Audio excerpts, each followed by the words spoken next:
This Now. conference will now be recorded. All right. Go ahead, Andrew. Thank you for that, Sarah. So my name is Andrew Goodman. I'm here to give a nice presentation on immersing yourself into 3D shipwrecks. Basically trying to make shipwrecks accessible with photogrammetry to everybody. You don't just have to be a diver to go see these wrecks now. A little bit of background about me. I am the GLSPS treasurer. I've been on the board for quite a few years. I originally got certified in diving in 2002 in St. Cloud, Minnesota. I am a technical CCR diver. I am certified to 300 feet. So I am going deeper and deeper and deeper and doing bigger and bigger wrecks. A little bit about the photogrammetry background. Over the last 6 years, I've spent over 30 weeks on the Hayboy with Ken Merriman, traveling and diving around the Great Lakes. I have been fortunate to be able to perform the maiden dive on 2 different wrecks, and I've also helped identify wrecks by making these models and correcting some of what they thought they were to the correct wreck. I have partnered and captured imagery on over 150 different wrecks around the Great Lakes. Some of them have succeeded, some are great. I'd say I have about a 70% success rate. Unfortunately, they don't always all turn out because you're missing big chunks, poor visibility, or other things like that. And just one of my most favorable, memorable dives was doing the Manitou, and I'll cover that a little bit later. It took me 3 dives. Total runtime was about 215 minutes. and and it turned out to be an amazing model, and it sits in 210 feet of water. Preservation in action. We are the Great Lakes Shipwreck Preservation Society. One of our big missions now is the 3dShipwrecks.org. We're basically trying to create an accessible library of shipwreck models. That way everyone can view them. They can use them for, recreational, 3D printed models. Some of these end up in museums, kind of all across the board. We're just trying to make them accessible. And then we can also document other things along the way. A few of the things I'm going to go over is what is photogrammetry, how do we capture them, how do we create them, and just what are they. As far as what the Great Lakes Shipwreck Preservation Society, it's a nonprofit that was established in 1996 to stabilize and protect the Great Lakes shipwrecks. We have sponsored hundreds of projects and programs. We maintain buoys on the North Shore north of Duluth. We've helped with National Registry nominations and renewing them. We have stuff on display in museums and park displays, and then 3D shipwrecks as well. Membership is open to anyone. Just visit it at www.glsps.org. 3D shipwrecks. The mission is to basically establish an accessible maritime heritage for everyone. Empower academics and professionals using with the tool to be able to investigate multiple wreck sites for significant features. Assemble initial and recurring surveys to provide a comparative imagery and model set that will enable long-term understanding of how these things evolved and how they decayed.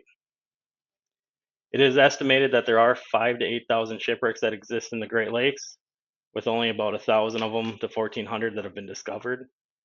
And we see sites continue to deteriorate. Water conditions are getting clearer, invasive species are moving in, wrecks are getting older. They're just disintegrating. Now we're going to jump into kind of how some of this stuff evolved. The picture on the right is actually a drawing of the Madeira. That's up by Split Rock and just by Silver Bay, Minnesota. Kind of see it, and it's an artist rendering of the picture. Great drawing. It's been around for a while. It's on display there. But we're going to take it to a couple steps further.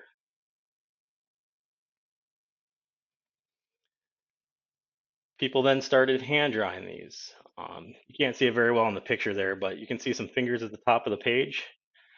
That is a 6-foot long drawing, hand drawn by people like Jeff on the right there, with a clipboard and a tape measure, trying to measure and create these accurate drawings.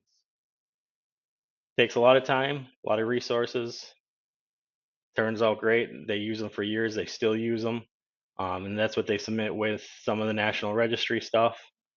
I have not participated in any of those, but I think it'd be cool. Unfortunately, I know my drawing skills are not the greatest, so probably turn out more like a stick figure for me than an actual shipwreck. But those guys do amazing jobs. It's kind of an evolution of how things have been documented. Side scan sonar, it's become more of a thing. No longer have to draw, but we still draw. You can actually find the wrecks, see things. It's kind of hard to make out what they are, but it helps determine where things are. Like the letters E and H on the right there.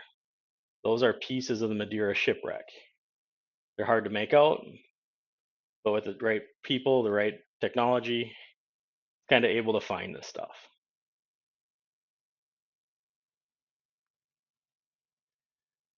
Piecing multiple images together. Now we're starting to make photo mosaics. Not hand drawn, but actually pictures stitched together. This is the other side of the Madeira. Kind of what that drawing was. Here's the stern section, and here's the bow section. They don't look very big. Those are actually giant pieces. It is a bow of a 400-foot ship and the stern section of it. When you're next to it, you can look up and down and see for quite a ways. But they basically took the pieces of sonar and just kind of stitched them together to be able to make a site diagram. That way they could see it in one big rendering. Now we're going to get into what is photogrammetry. Photogrammetry is a process that takes photos. They got to be overlapping.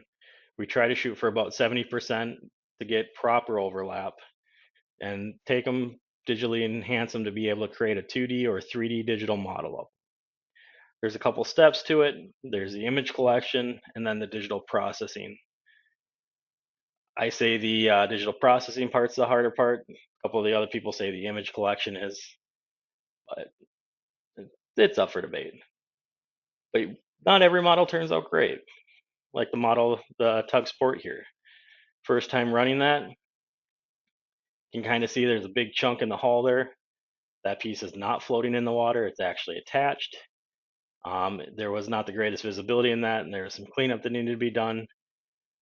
That's why I say I think that part's harder. Just kind of what it is. Not every model turns out. I have about a 70% success rate making them come out. Then how do we capture them? Well, it depends on the wreck, depends on where it is. The two ways we do it is we swim around or scooter around carrying a camera, navigating around the wreck site, making sure we capture every single inch of it from every angle. So if there's a side, we got to do a 45 or go over on the side to be able to capture the side of it in the ground. And then we take all those pictures and stitch them together. The other way, we do drop a camera. Hopefully, if we make enough passes, we're able to do the same thing. Those do take a lot more pictures and a lot more work, just because you don't know if you captured everything. The top image here is a picture of the wreck. This is kind of a flat wreck, so it's kind of easy to see. If we weren't on a GoToMeeting, I could display some videos. It would be better. I just know they get choppy. But on the bottom picture there, you can see how the black line is the actual path, and it looks like it's a blue line, but those are actually the individual photos. There's about 3,000 photos, 3,500 photos to create the top image. And you can kind of see how we're going around and around and around. If you kind of overlay that with the top here, because it's the same picture, you can see how even this small piece, instead of just swimming down the middle, we actually have to go around the edges to capture the outside, capture the inside, and make sure we don't miss anything. For me, the hardest part is at the end of the dive, thinking in my head, was I able to capture everything? Am I going to be able to get back if I'm missing stuff? Try to capture everything I can and kind of hope for the best. So how do we do it? Here is a picture of me from a couple years ago on a scooter. This is the Dunderberg shipwreck in Lower Lake Huron. Kind of just gives you an idea how big these things actually are. So I'm 6 foot tall. The scooter's about 3 foot. Camera's mounted on front of the scooter. We have 4 lights on it. You can see there's a lot going on there in that picture. But it just kind of gives you an idea of how big it is. So how do we get from, swimming around on the scooter, taking the pictures, to creating a model like this? This is the same shipwreck that you just saw in that last picture where I was in the front of it in the bow. These are all available and accessible on 3dshipwrecks.org. So please make sure you check it out. There's a ton of wrecks on there.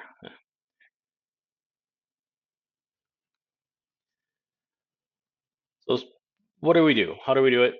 What are the challenges to capturing the wreck? Well, there's planning and then there's execution. They always say plan your dive, dive your plan. Kind of like if you're traveling, you make plans, itineraries, you try to execute them. But when you're diving, there's a lot of different variables that you got to take into fact. The conditions. Is the weather going to cooperate? Is the water temp going to be warm enough for you to be able to perform the dives? Especially when you start getting deeper into the technical dives, you may only get 20 minutes on the bottom, but still a 3-hour dive. Visibility. There's kind of debate on what the minimum visibility is. I say about 8 feet. Others say 3 feet. The reason I pick 8 feet is I'm about 6 feet off the wreck when I'm shooting these. And I like to be able to see where I'm going to make sure I can navigate the wreck and, make sure I captured everything. Lighting, are you using natural light from the sun? Is it too dark and you got to use artificial light? I always use artificial light, tries to overpower the natural. That way all the models always come out as identical as possible. I have seen a lot of color variation when we're doing some of the shallow stuff, just because the natural light does create waves and ripples on the bottom, or clouds passing over can affect things.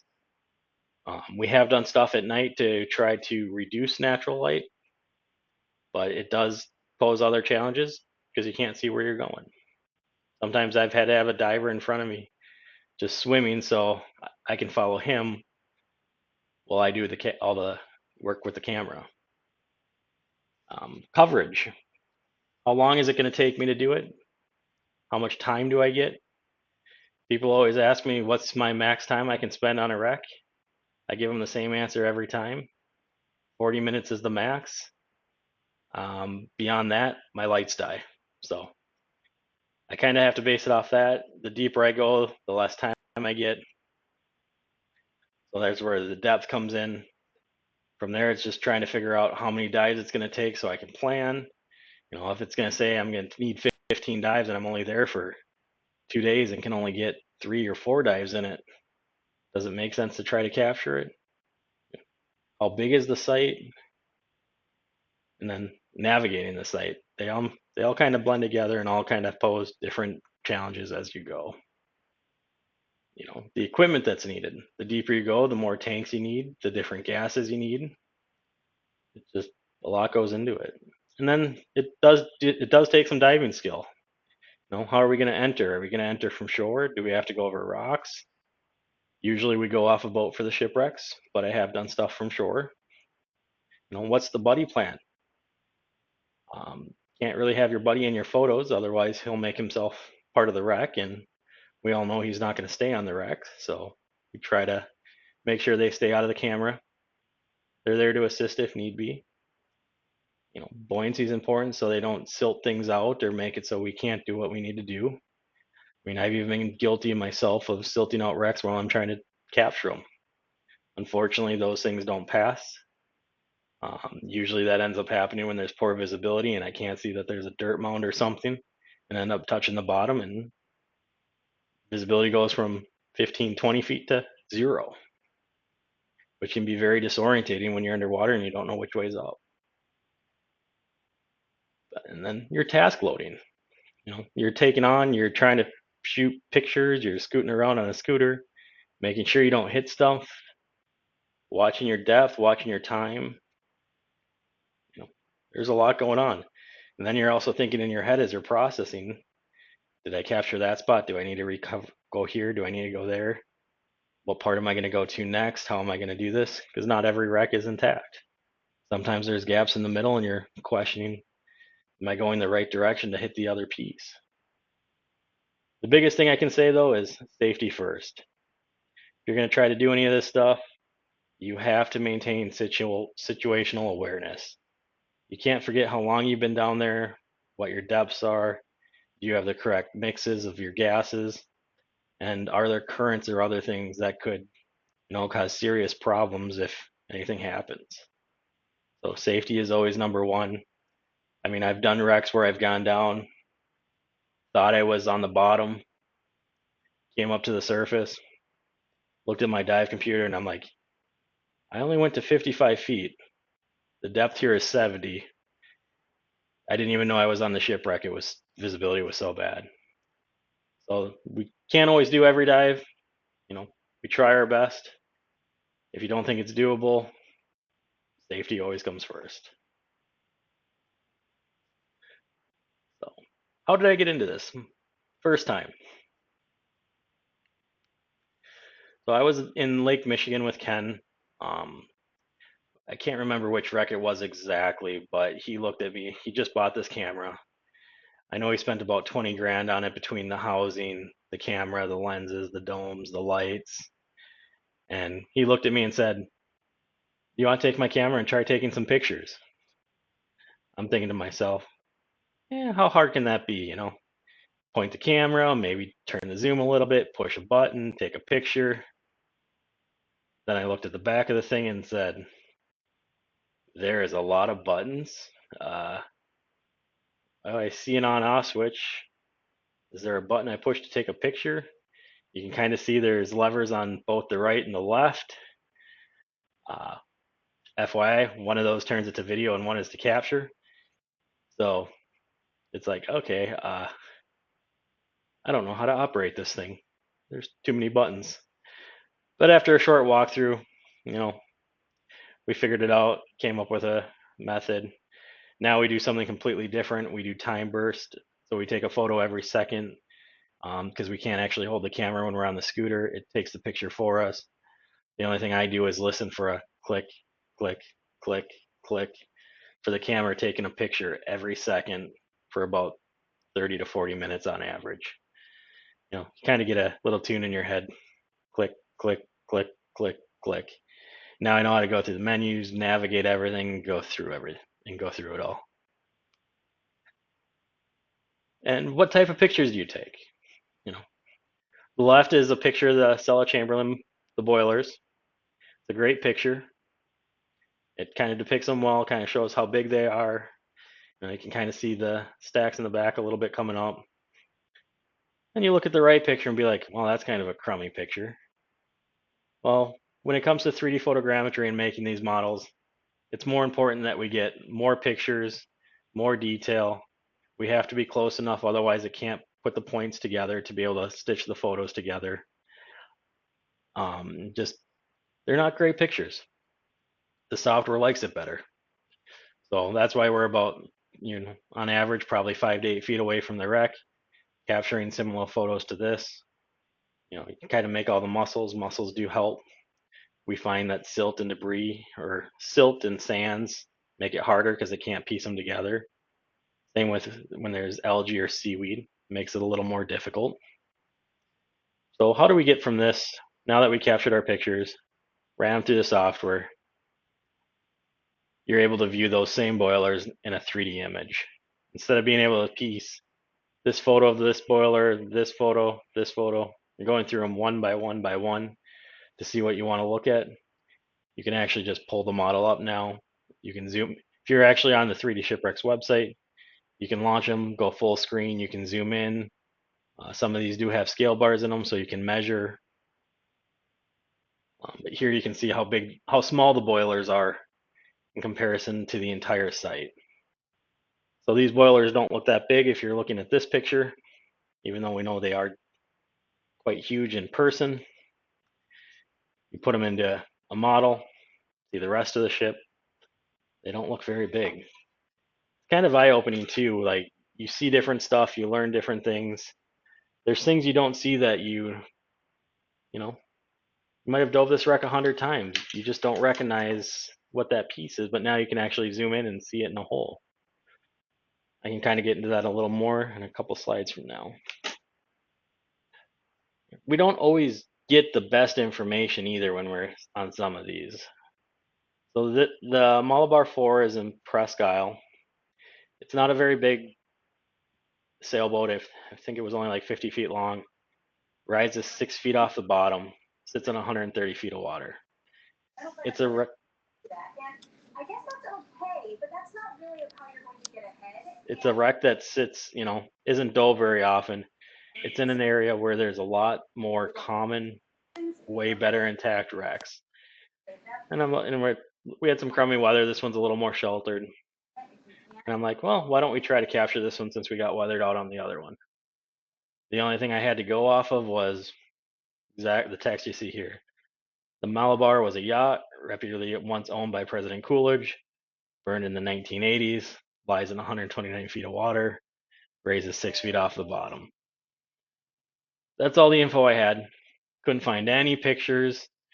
I take that back. I found one picture of when it was sailing, but nothing of what it looks like.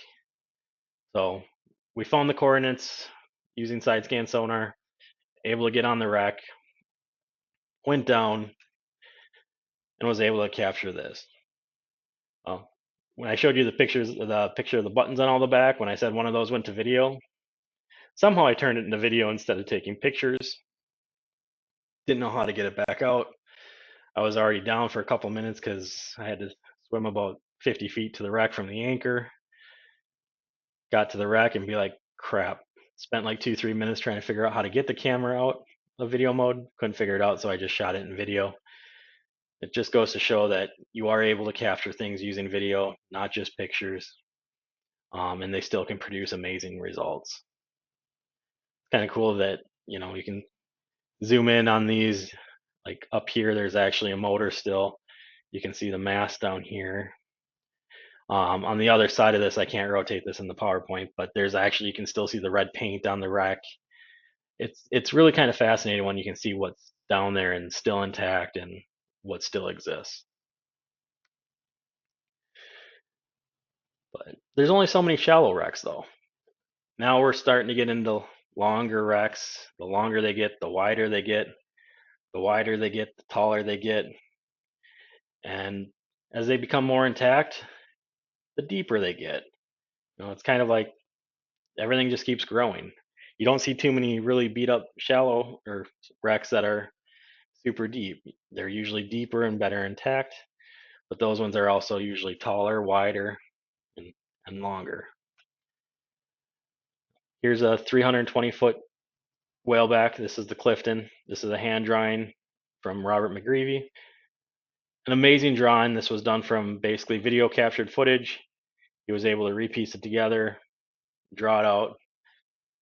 At the time, I actually created a 3D model of this. This was one of the largest ones I did to date at that time. I did that one a couple of years ago, and I'll show you here in the next screen. But this drawing was so helpful. I could plan my route. I know I could go from here, circle, circle, circle, make sure I captured every inch. Just in case you're curious, you start counting steel plates and how many rivets there are and be like, did I capture that steel plate? As you're just going, especially on the bottom of these big ships, it's nothing but rivet, rivet, rivet, rivet, rivet.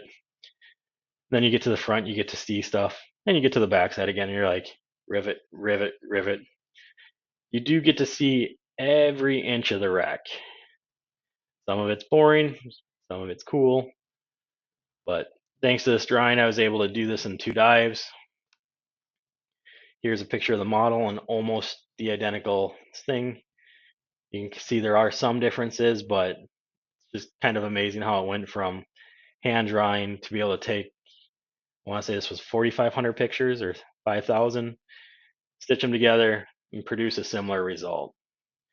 What's kind of interesting about this one is if you're kind of up here towards the front, it actually looks like there is a break on the hull, but you can see kind of where the hull buckled a little bit from where the self unloader was installed. And nobody ever saw that before or knew about it. Then we looked at the model, we saw it, went back to the photos and said, nope, that's actually real. So it's kind of one of those pieces you can stitch them together and kind of piece a story back when you can see everything in the full scale. And then here is the same model that's 3D printed. I don't have a picture of it currently, but this is on display over at the Whaleback Museum over in Superior, Wisconsin. It has been texturized and has sand and other things on it.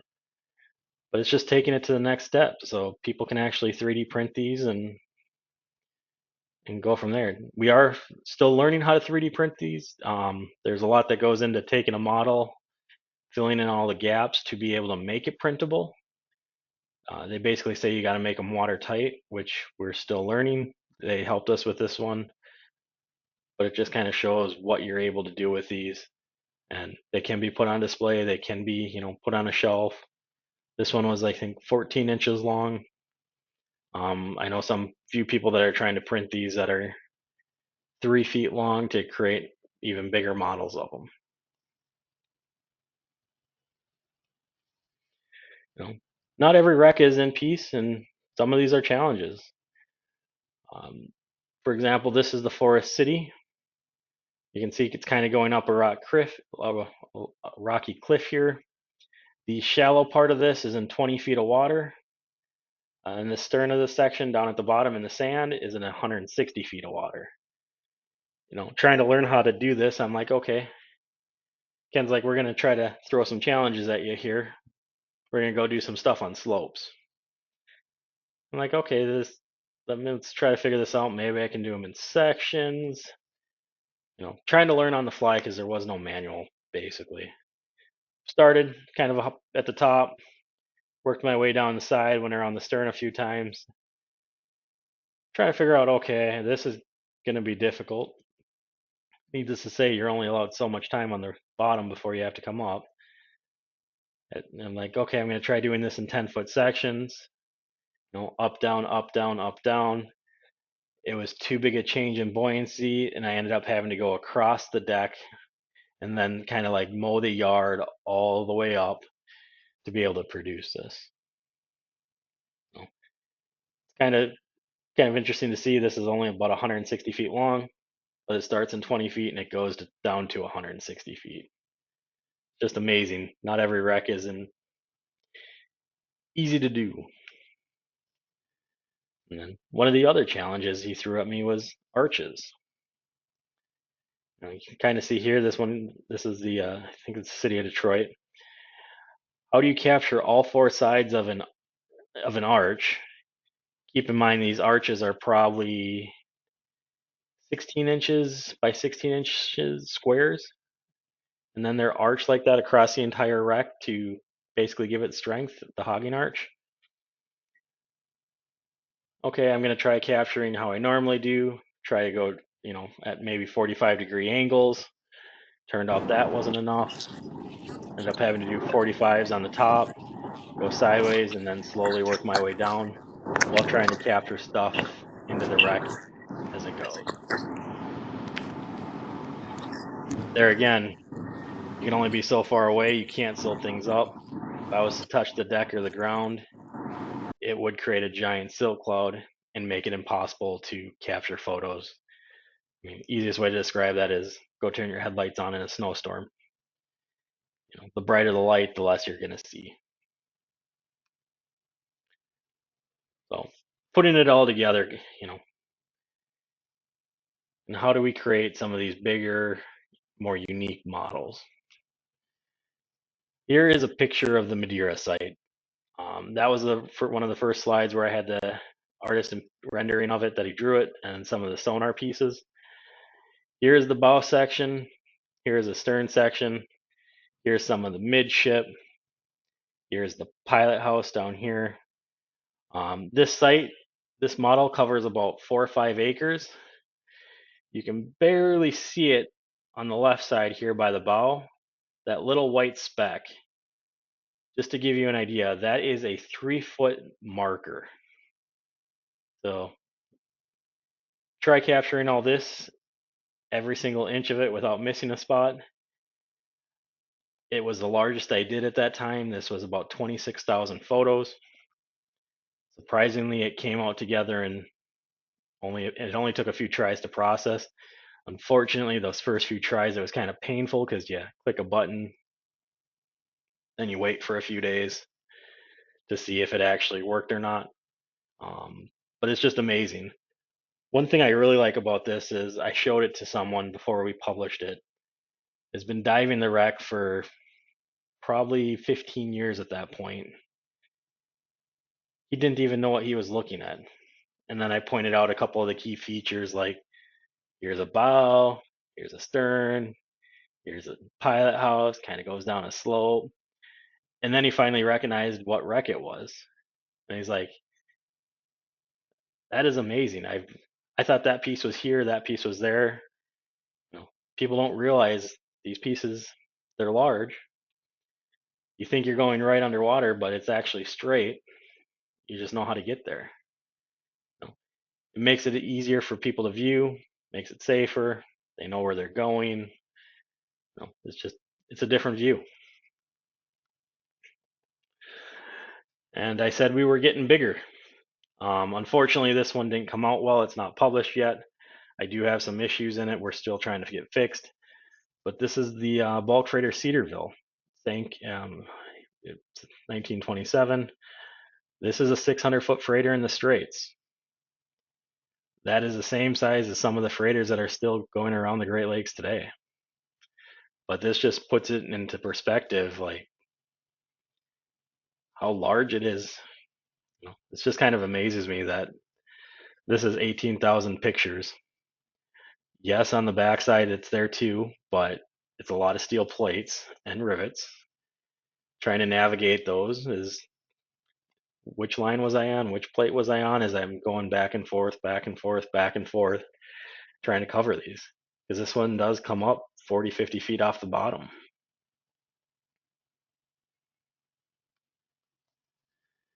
This one's up at Isle Royal. This one's not on the site yet, but it should be soon. This is the Emperor. You know, the 525-foot freighter, another one of the big ones. Just kind of, most people see it. They see the bow section, or they go down to the stern section and they see you can actually go down and see the engine room here. Some people go to spend here. Nobody ever really sees this middle section, but what's kind of cool is you can kind of make it out here in this picture. But on both sides, it still has lettering, it still has the paint on it. This side you can see steamship lines just right here under the deck. But it's kind of like, okay, there's a straight break. You got your debris. You can see winches, everything up there. This picture just doesn't do it enough justice because of how big these models are. This one actually took us 10 dives between two of us total to be able to capture, I want to say it was close to 20,000 photos to be able to do it.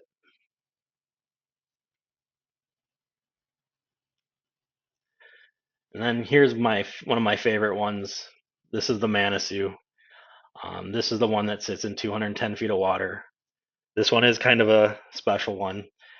When I shot this, it was the deepest one I ever did at the time. This sits in 210 feet of water. We were even debating whether or not I take the camera on to do this model. I remember when I went down, turned the camera on, started shooting, started making my way from the back here, capturing some of the debris pile, working my way forward, you know, capturing every piece of it.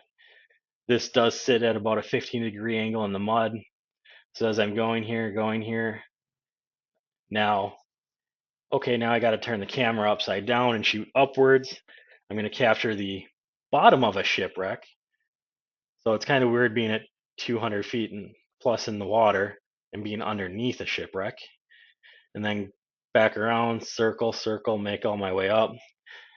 I captured about 95% of it on the first time. I remember looking at Ken when I got back on the boat. It wasn't even actually back on the boat yet, it was just on the ladder. And he was asking me how I did, and I just kind of gave him a stern face and said, "We got a problem." He was starting to freak out a little bit because he thought maybe his camera flooded or something bad happened. I'm like, I got to go back down. I captured about 95% of it. And he was like a kid in a candy store. He was so happy. He actually powered up his generator. We powered on the computer started pulling the pictures, and we put it together. We stitched together a partial model just to see how it came out. And I was right. I captured about 95% of it. We ended up going back the next day. I captured the other areas. I was missing a big gap on the other side of this, and then find some of the finer details. So I ended up doing another scooter dive, and then I actually took the camera off the scooter for the third dive, swam around, got some really good pictures inside the pilot house here. You can see the clock, you can see the telegraph, you can see the wheel, you can see the running light on the one side. You can kind of see into the dining room areas. You can see the car in the cargo hold. I mean, this is by far one of my favorite. It definitely came out great. Um, I just can't say enough about these things. Make sure you check them out at 3dshipwrecks.org. Um, if you have questions, just ask. But for me, it's all about, bringing history to the surface. You know, I know not everyone is a diver. Everyone now can view these. Some of these are in remote places that maybe only a handful of people have ever seen. Well, now they're visible to everybody. You can see how they degrade over time if you have multiple models. And one of my favorite quotes is, "Great things in business are never done by one person, they're done by a team of people." Same applies to this. You know, someone's got to own the boat, someone's got to drive the boat, someone's got to process, someone's got to take pictures. It's just, there's a lot of pieces that go involved to be able to make these things work. So that's all I had. Does anyone have any questions? Anything I can cover or go into more detail on? Andrew, could you go into the computer equipment and software that is necessary to do this and how that evolved over the last 10 years? Yeah, so as far as the computer equipment goes, usually these do require higher end machines. Depending on which software you use, there's a bunch of them out there. Like I know in the commercial world, they use like Pixel 4D and some other stuff above water. I mean, power companies are using them to inspect power lines, fields, plants.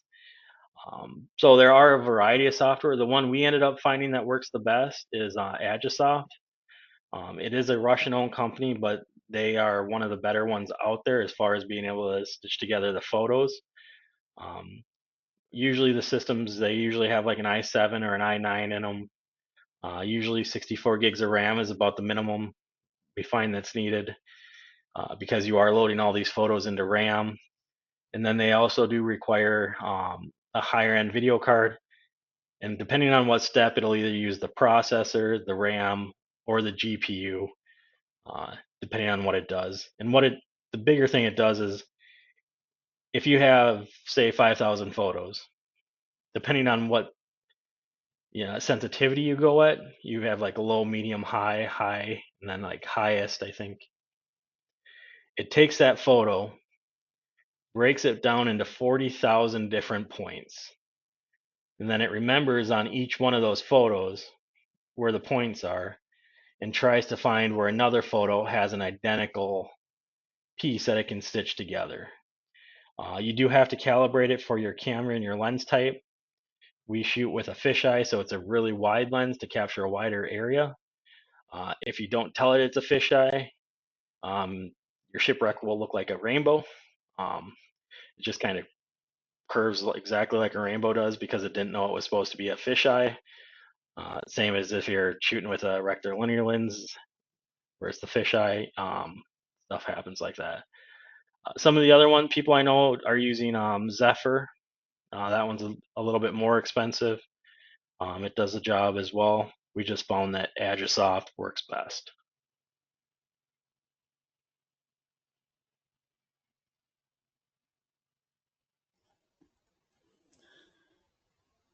Andrew, what does this technology mean for researchers or for enthusiasts? Is there still research to be done on some of these shipwrecks or information to be gathered from them using this technology? There is a ton of it. For example, there was a wreck that Ken did think it was 2 years ago when he was in Detroit, Michigan. Shot it, thinking, okay, this is just it's a flat wreck. It's not going to be that interesting. He couldn't get out on the lake. Captured it. Found out it was a double centerboard trunk, which wasn't as common. And now the Wisconsin State Historical Society is actually trying to go through that model, get detailed measurements, trying to find out more information about it, and trying to use it in other places. And it's a learning curve. Like every wreck is different, everything is different.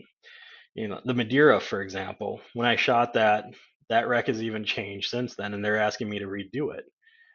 Some of the stern section is collapsing. It's really eye-opening when you start thinking about all these different agencies and groups. For example, the Forest City, when I was up in Tobermory and shot that, um, I think we did a total of 20 wrecks in 7 days, which is pretty much unheard of. We had amazing weather. I can't thank the weather gods enough for that trip because pretty much every day, flat, calm, maybe a mile an hour or two winds. So we were able to get out every day and capture it. Now the Canadian National Park Service is wanting a copy of all of it to create their own monitoring program where they can take the baseline that we started and then in a few years recapture the model to see how much is changing for them. That way they can say, well, this wreck is degrading by about X percentage every few years. They can start piecing the timeline on what's more critical to preserve or save.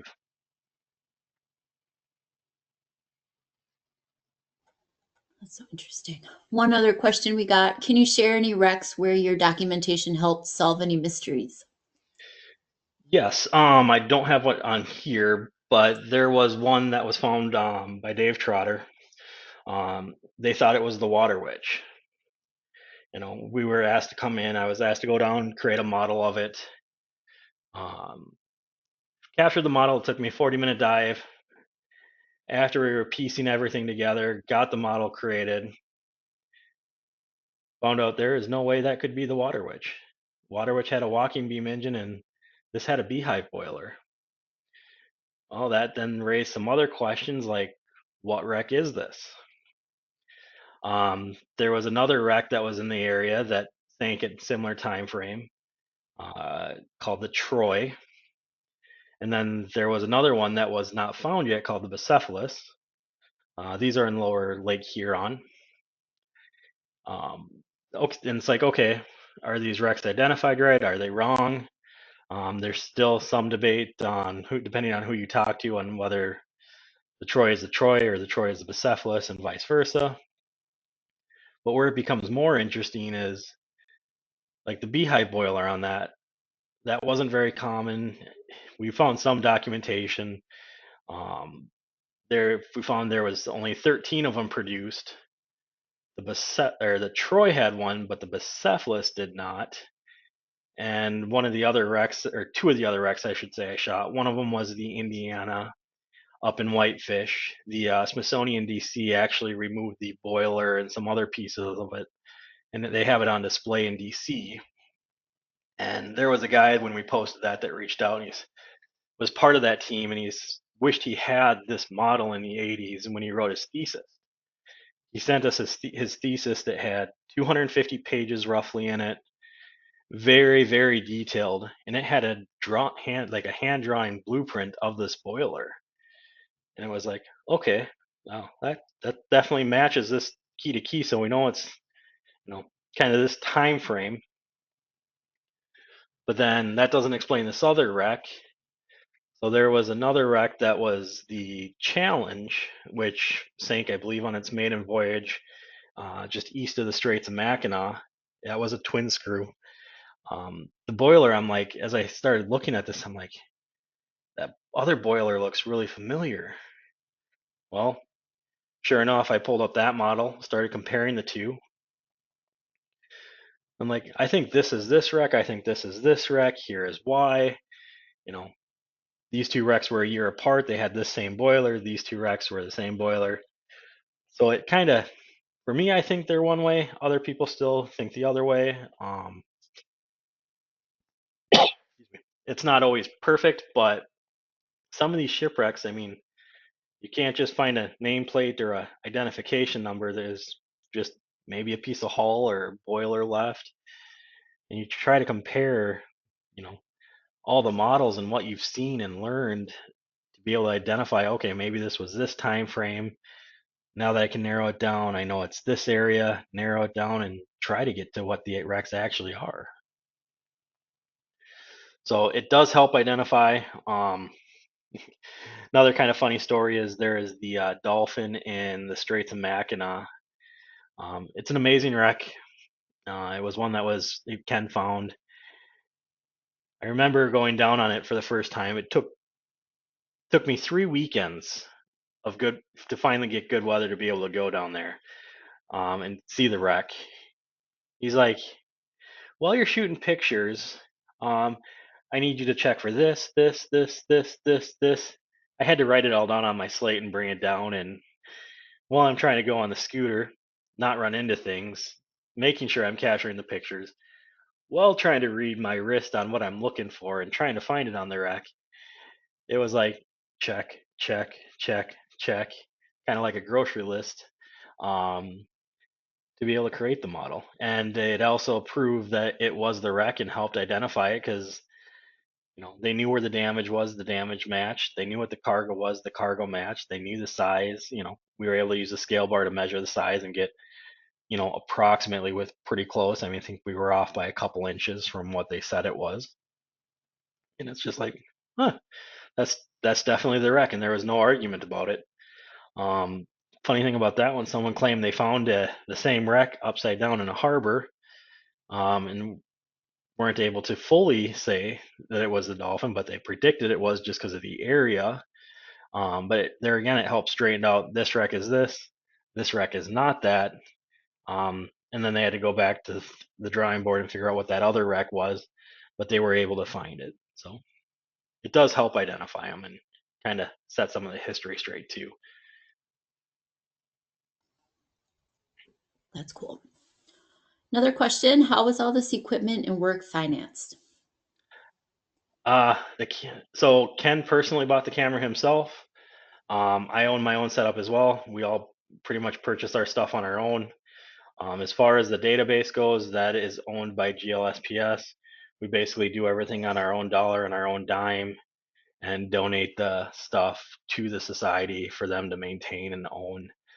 That way it's accessible by everybody. Nice. Okay. Another question, what do you consider yourself? A photographer, historian, computer whiz, or all of the above and more? So I would consider myself a computer whiz. My day job, I actually do IT work for a living. Now, as far as you want to go into the photography part, I consider myself just a recreational photographer. Others would classify it as a professional just because of the level and the quality of work. I don't get paid for it. It's all volunteer. We are starting to get some grant funding to help cover expenses to be able to do some of these, which is definitely helpful. As far as the historian side of it, I don't consider myself one. However, as this technology evolves, there has been a debate on whether this stuff is considered archaeology. Is it not considered archaeology? Yes, you're taking pictures, but you're not proving. There's still a lot of debate on classifications. What are you? It does kind of make things more complicated, especially when you start getting into some of these things and getting more well known. Like for example, when we went up to Isle Royal last year, we had to pull permits for our wrecks. We had to notify them. Now we're waiting for them to go through all the data, say we can publish it. So it's kind of a double-edged sword there. It's very important we capture these because it's a point in time where we know this wreck looked like this. 5 years that thing could collapse for all we know. I mean, a storm could come through and do devastating damage, but this is what it looked like here. And I think that's important to document. Yeah, for sure.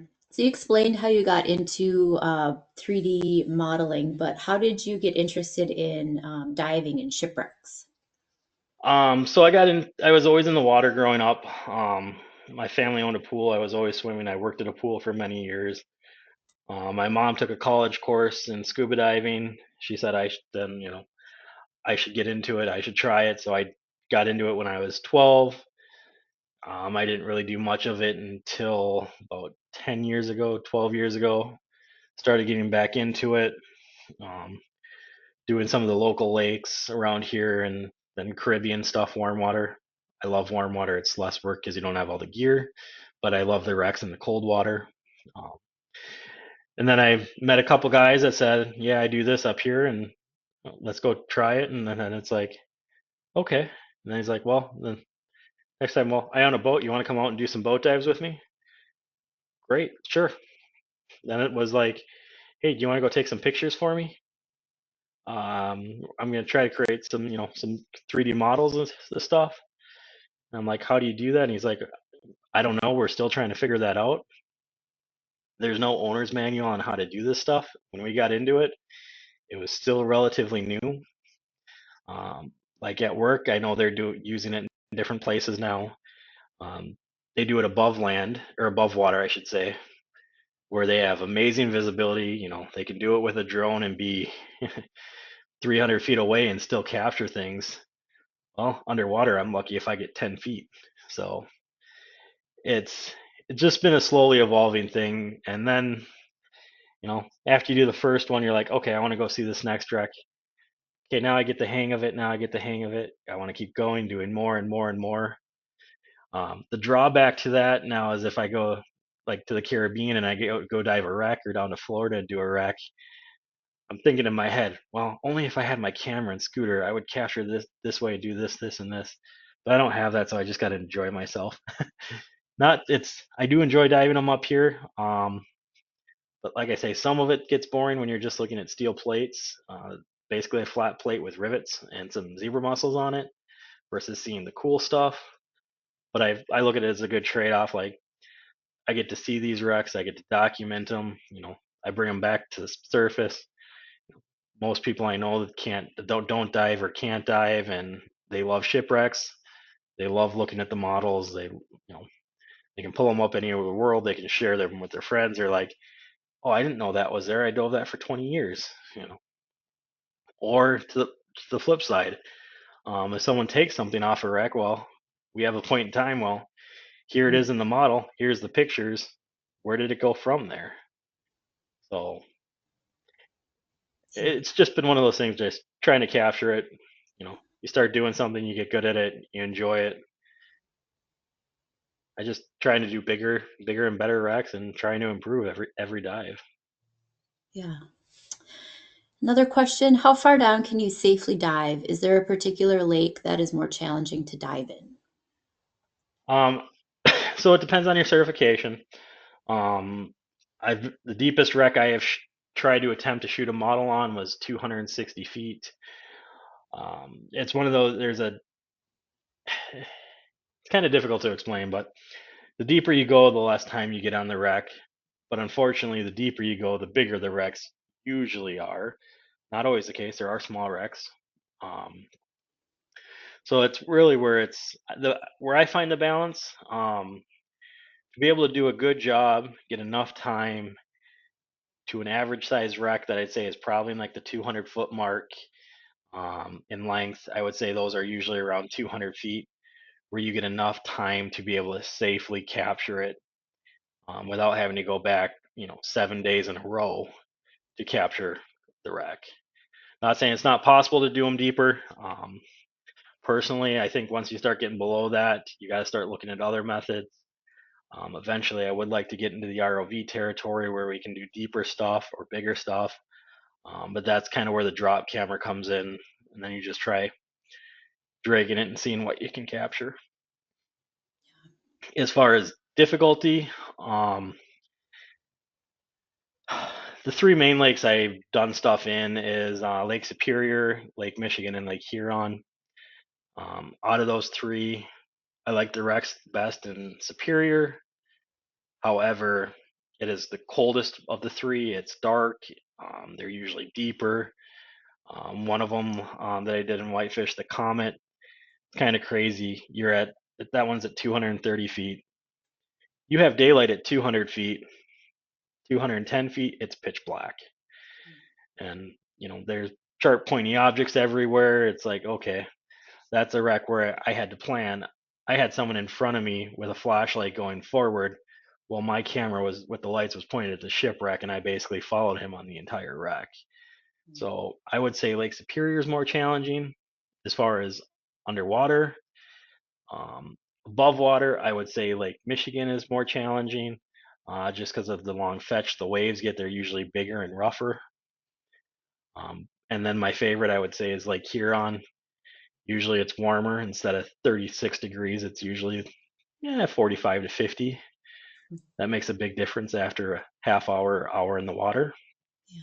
And it's usually just calmer. Nice. Is there a wreck that you really want to dive that you haven't dove on yet? Ooh. That's a tough question. I do have a bucket list of them. Uh, Probably there's some in northern Lake Superior that I'd like to do. There's some train cars. The Ganilda I'd like to do a model of, and the Hart, the Judge Hart that are up there. Kind of a really remote area, and there's not a lot else in the area, so it's kind of one of those things. Got to be in the right time, right place, have a boat, have good weather, know the coordinates. But I think the train cars would be cool because they were actually in operational when they ran off the cliff. Uh, and I've never dove a train underwater. It's not exactly a shipwreck, but still, significant to the history of the area. Yeah. Is it the goal of the Great Lakes Shipwreck Preservation Society to 3D model all of the shipwrecks in the Great Lakes? I mean, as much as I'd like to say yes to that, the answer would be no. What the goal was is to be able to get a program going, be able to create the documentation that didn't exist, create some training manuals, and then have other people do it and basically crowdsource the database. Okay. We have been working with a lot of different people, both US, Canadian. There's people now doing these things in pretty much all the Great Lakes and sharing their stuff with us. I've seen it done with a GoPro. I've seen it done with 3 professional level cameras. I've seen it, I've seen stuff done by drop cameras, ROVs. I've seen stuff above water done with drones. Pretty much anything that can take a picture and produce it at a decent quality is able to do this. Like if you really wanted to, you could take your cell phone, go circle your car, create a model of your car.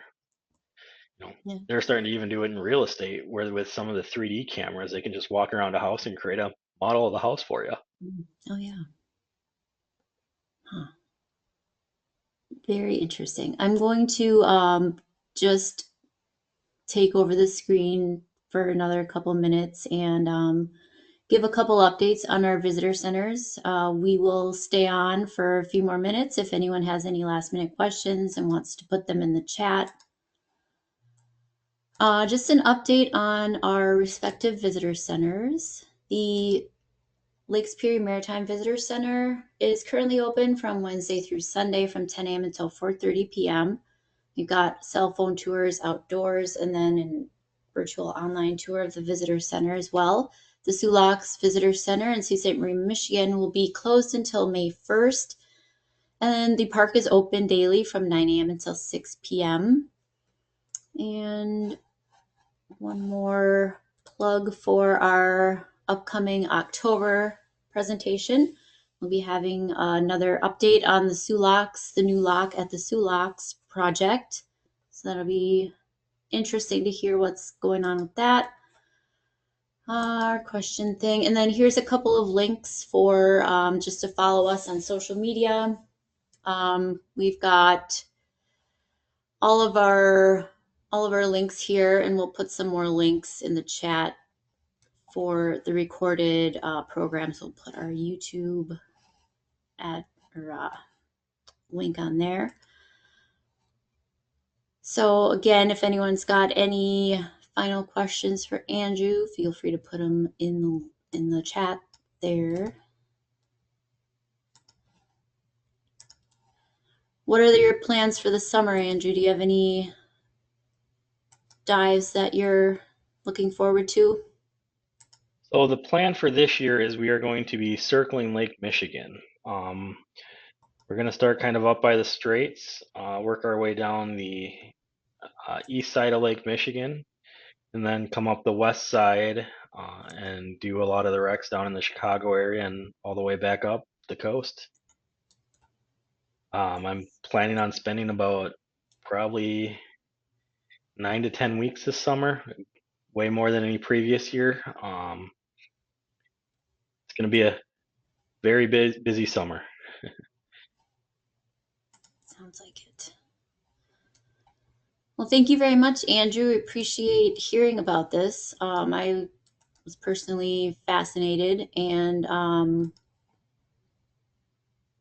Andrew filled in during a, some of you know that we have a Gales of November event, so he filled in during that and spoke about 3D Shipwrecks modeling. So they gave us the idea to invite him to our virtual visitor center. And yeah, I hope everyone enjoyed the talk as much as I did. And we've got some links in the chat for you. We've got our YouTube page and then a link to the Great Lakes Shipwreck Preservation Society. And up above, there's a link to 3dshipwrecks.org. You want to check that out and explore the shipwrecks that they've already modeled. Thanks again, Andrew, and thank you everyone for joining us this month, and we will hope to see you in October.